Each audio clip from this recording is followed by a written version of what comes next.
थेट जाऊया आपण आपल्या प्रतिनिधी मीनाक्षी म्हात्रे सुद्धा त्या ठिकाणी उपस्थित आहेत मंत्रालयात। मीनाक्षी, या ठिकाणी वरिष्ठ नेते मवियाचे मनसेचे पोहोचलेत का आणि आता या बैठकीला सुरुवात झाली आहे का? निश्चितच लागवी आपण पाहतोय की सर्वपक्षीय जे नेते आहेत, शिष्टमंडळ जे आहे ते आता 7व्या माळ्यावरती मंत्रालयाच्या पोहोचलेले आहेत।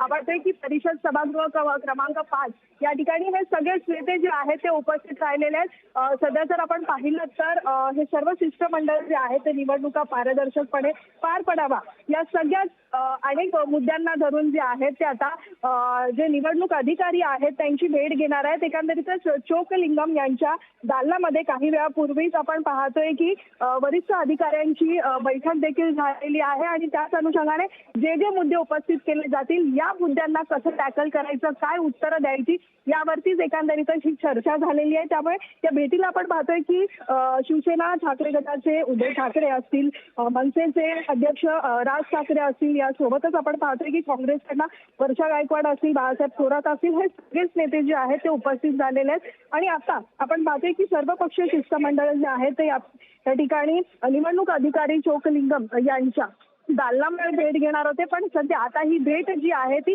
सभागृह परिषद जी आहे मंत्रालयाच्या 7व्या माळ्यावरती ही भेट होत आहे। आपण पाहतोय की राष्ट्रवादी शरदचंद्र पवार पक्षाचे अध्यक्ष शरद पवार हे देखील दाखल झालेले आहेत आणि थोड्याच वेळामध्ये ही आता भेट जी आहे ती होत असताना आपल्याला पाहायला मिळेल। अनेक मुद्दे जर आपण पाहिला तर लागवी निवडणुकीच्या वेळेमध्ये जी प्रभाग रचना आहे किंवा मग निवडणुकीच्या काळामध्ये जी निवडणूक अधिकारी असतात त्यांच्याबाबतच्या ज्या तक्रारी आहेत किंवा मग ईव्हीएम मशीनच्या संदर्भात अनेक मुद्दे आहेत किंवा मग ज्या याद्या आहेत त्या याद्यांमध्ये आपण पाहतोय की नावांची हेराफेरी झाली होती, त्या नावांच्या हेराफेरीबाबत अनेक आरोप जे आहेत ते देखील महाविकास आघाडीच्या नेत्यांनी उपस्थित केले होते आणि त्याच पार्श्वभूमीवरती आपण पाहतोय की हे सगळे अनेक मुद्दे जे आहेत ते घेऊन आता महाविकास आघाडीचे सगळे प्रमुख नेते असतील किंवा मग सर्वपक्षीय शिष्टमंडळ म्हणता येईल हे सगळेच आता मंत्रालयाच्या 7व्या माळ्यावरती दाखल झाले आहेत आणि थोड्याच वेळामध्ये ही बैठक त्यांची होणार आहे, भेट होणार आहे।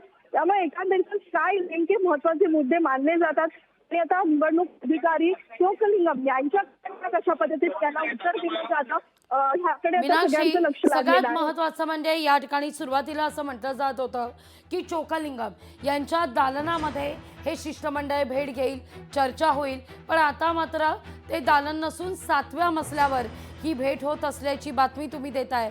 सगळ्यात त्याहून महत्त्वाचं म्हणजे ही भेट होण्यापूर्वी चोक्कलिंगम यांच्या दालनातही एक छोटेखानी बैठक पार पडलेली आहे। या बैठकीत कोणत्या महत्त्वाच्या मुद्द्यांवर चर्चा झाल्याचे संकेत आहेत?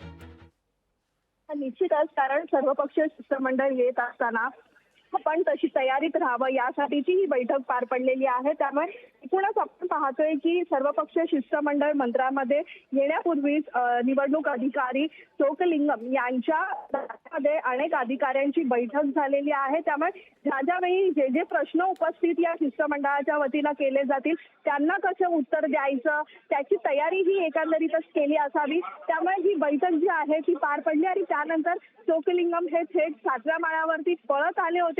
माध्यमांनी जेव्हा त्यांना अनेक प्रश्न केले त्यावेळी त्यांच्याकडे उत्तरं नव्हती, मात्र ही भेट झाल्यानंतर आपण बोलू अशा पद्धतीचं उत्तर जे आहे ते चोक्कलिंगम यांनी दिलेलं आहे। त्यामुळे या भेटीदरम्यान नेमकं काय काय होतं, सर्वपक्षीय नेते जे प्रमुख नेते आज आलेले आहेत त्यांच्याकडनं काय काय प्रश्न उपस्थित केले जातात आणि याला निवडणूक अधिकाऱ्यांकडनं कशी उत्तरं दिली जातात याकडे प्रामुख्याने लक्ष राहील। मात्र आता ही भेट झाल्यानंतर प्रामुख्याने आपण पाहतोय की माध्यमांशी बोलताना नेमकी काय काय उत्तरं येतात हे पाहणं महत्त्वाचं राहणार आहे। आपण पाहतोय या सगळ्या संदर्भात आता बैठकीला सुरुवात झालेली आहे। या बैठकीत कोण कोण सहभागी आहे आपण पाहतोय, तिथं मिलिंद नार्वेकर सुद्धा यात सहभागी झाल्याचं कळतंय। या शिष्टमंडळात जे चोक्कलिंगम यांच्या समवेत थेट चर्चा केली जाईल, या शिष्टमंडळात कोण कोण आहे, कोण कोण त्या ठिकाणी पोहोचलेलं आहे, कारण संजय राऊत असू देत किंवा बाळ नांदगावकर हे तर आपल्याला वायबी चव्हाण सेंटरमध्ये दिसत आहेत। निश्चितच जर पाहिलं तर सर्वपक्षीय म्हणजे जर आपण पाहिलं तर राष्ट्रवादी काँग्रेस शरदचंद्र पवार पक्षाचे अध्यक्ष, राष्ट्रीय अध्यक्ष शरद पवार स्वतः या बैठकीसाठी उपस्थित आहेत, तर दुसरीकडे शिवसेना उद्धव बाळासाहेब ठाकरे यांच्या पक्षाकडून आपण पाहतोय की पक्षप्रमुख उद्धव ठाकरे असतील, आदित्य ठाकरे असतील, मिलिंद नार्वेकर असतील, अनिल परब असतील, हे सगळेच प्रमुख नेते जे आहेत ते या बैठकीसाठी उपस्थित आहेत. तर दुसरीकडे आपण पाहिलं तर मनसे नेते म्हणजे मनसे पक्षप्रमुख अध्यक्ष राज ठाकरे, त्यांच्याच पक्षाचे नेते संदीप देशपांडे हे देखील उपस्थित आहेत. या सगळ्या भेटी दरम्यान आपण पाहतोय की अनेक वर्षानंतर राज ठाकरे असतील किंवा मग शरद पवार असतील हे मंत्रालयात आलेले आहेत. आणि त्यानंतर निवडणुकीच्या काळामध्ये जी काही मतांची हेराफेरी करण्यात आली, मोठ्या प्रमाणात आरोप जे आहेत ते मतचोरीच्या करण्यात आले आणि तसे पुरावे जे आहेत ते काँग्रेसचे नेते राहुल गांधी यांनी देखील समोर मांडले होते. त्यामुळे ह्या सगळ्याच मुद्द्यांना धरून एकूणच आता हे शिष्टमंडळ जे आहे ते अनेक प्रश्न उपस्थित करतील. कारण येऊ घातलेल्या स्थानिक स्वराज्य संस्थांच्या निवडणुका आहेत. ह्या निवडणुकीच्या दरम्यान एकंदरीतच निवडणुका ज्या आहेत ते पारदर्शकपणे पार पडाव्या यासाठीचा हा सगळ्याच मुद्दा जो आहे तो उपस्थित केला जाऊ शकतो. त्यामुळे एकूणच आपण पाहतोय की 7व्या माळ्यावरती मंत्रालयाच्या परिषद सभागृह क्रमांक 5 मध्ये ही बैठक पार पडते आणि या बैठकीपूर्वी निवडणूक अधिकारी यांच्या देखील दालनामध्ये एक छोटी बैठक पार पडली. त्यामुळे एकंदरीतच जे जे प्रश्न उपस्थित केले जातील या प्रश्नांना आता निवडणूक अधिकाऱ्यांकडनं काय नेमकी उत्तरं दिली जातात आणि मग शिष्टमंडळ या सगळ्या भेटीनंतर समाधानी असतील का हे देखील पाहणं महत्त्वाचं राहणार आहे.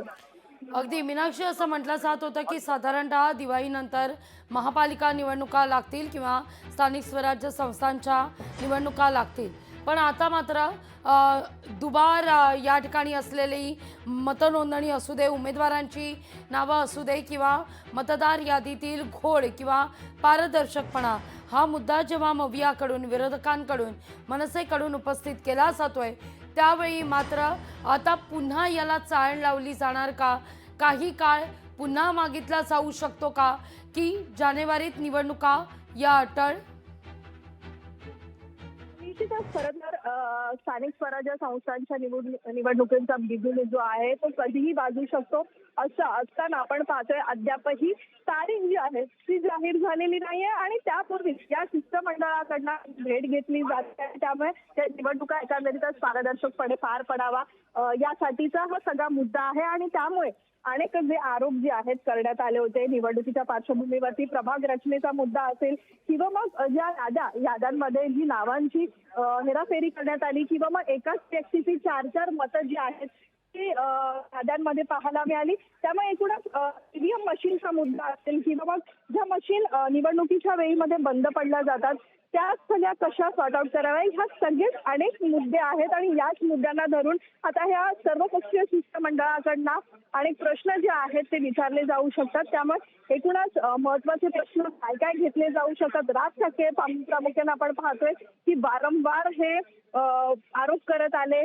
मतचोरींचा आरोप जो आहे तो काँग्रेसच्या वतीनं करण्यात आला आणि त्यानंतर महाविकास आघाडीने पूर्णतः हा मुद्दा जो आहे तो धरून लावला होता. त्यामुळे एकूणच सध्या या सगळ्याच प्रकरणात आपण पाहतोय की ही भेट आता सुरू झालेली आहे. एकूणच बैठक जी आहे ती सुरू झालेली आपण पाहतोय की राष्ट्रवादीचे नेते जितेंद्र आव्हाड देखील या बैठकीला आता आलेले आहेत.